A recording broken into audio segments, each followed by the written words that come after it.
Star Wars, Episode 3, Revenge of the Sith is celebrating its 20th anniversary this year, and Star Wars has marked the occasion in the absolute best way with Andor Season 2. Andor was already one of the best Star Wars TV shows before Season 2 began, although it received considerably less attention for Season 1. That has certainly changed with Season 2, which feels like a truly radical, innovative, and thrilling addition to Star Wars movies and TV shows. Andor avoids overlap with most major characters throughout the Star Wars timeline, such as the Skywalker family, but it still feels like a direct sequel to Revenge of the Sith. Not only does the show focus on characters like Mon Mothma, whose story was somewhat diminished based on Revenge of the Sith's deleted scenes, but also, Andor Season 2 provides significant newfound insight into this era.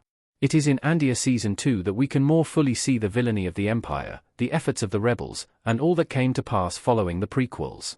Andor shows the true depths of the dark times. Andor Season 2 has never shied away from the brutal realities of this era. One of the most jarring differences between Andor Season 2 and Star Wars' various other shows and movies is Andor's willingness to depict the most gruesome, brutal, and dark truths from the dark times. This has included, among other things, the first use of the word rape in Star Wars and the Gorman Massacre. Both of these events reflect the realities of oppression, rebellion, and, eventually, war, and that is being done in a way that feels truly new in Star Wars. Yes, war has been a key aspect of Star Wars from the beginning, but the franchise has never felt closer to real life than it does now.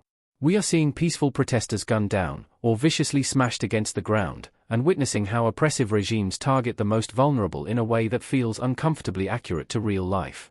Unlike many Star Wars projects, including the original trilogy, this story isn't about the most exceptional or powerful. Andor Season 2 is focused on the everyday heroes, and that makes it feel so much more real. Palpatine isn't present in Andor, but his presence can be felt. Palpatine's influence, and the threat he poses, are ever present.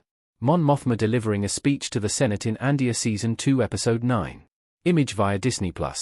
As mentioned, Andor is very intentionally not focused on some of the biggest names in the galaxy, and that includes even the Emperor himself. However, Andor Season 2, Episode 9, has made it clear that even without his appearance on screen, Palpatine is dominating the narrative. During her impassioned and groundbreaking speech before the Senate in Episode 9, Senator Mon Mothma calls Palpatine out directly, by name, implicating him as the true source of evil in the Empire. This is particularly notable given Andor Season 2 also revealed that some genuinely believed the Imperials were not carrying out these heinous acts at Palpatine's behest. They believed he was oblivious to the evils being done in his name. Mon Mothma has more than set the record straight, although there are still those who will not accept the truth, of course, which also makes this a perfect follow-up to Revenge of the Sith. In that movie, Palpatine tried to present himself as a leader who was doing right by the galaxy. Mon just shattered that illusion. Andor is the best Star Wars TV show to date. This show is bringing an entirely new feeling to Star Wars. Bix Caleen and Cassian Andor speaking to a Force healer in Andor Season 2 Episode 7. Image via Disney+. Even with 3 episodes left in the show, it's clear Andor Season 2 is absolutely one of Star Wars' best TV shows, and there may never be one like it again. Andor showrunner Tony Gilroy himself indicated he believes there will never be anything like Andor again in Star Wars, in part because of the resources the show required.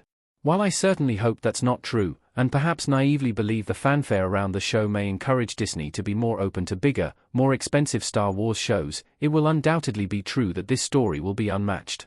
Andor Season 2 has shown how gritty, realistic, and serious Star Wars can be, and that has been a notable difference from other Star Wars movies and TV shows, even as they tackle similar themes.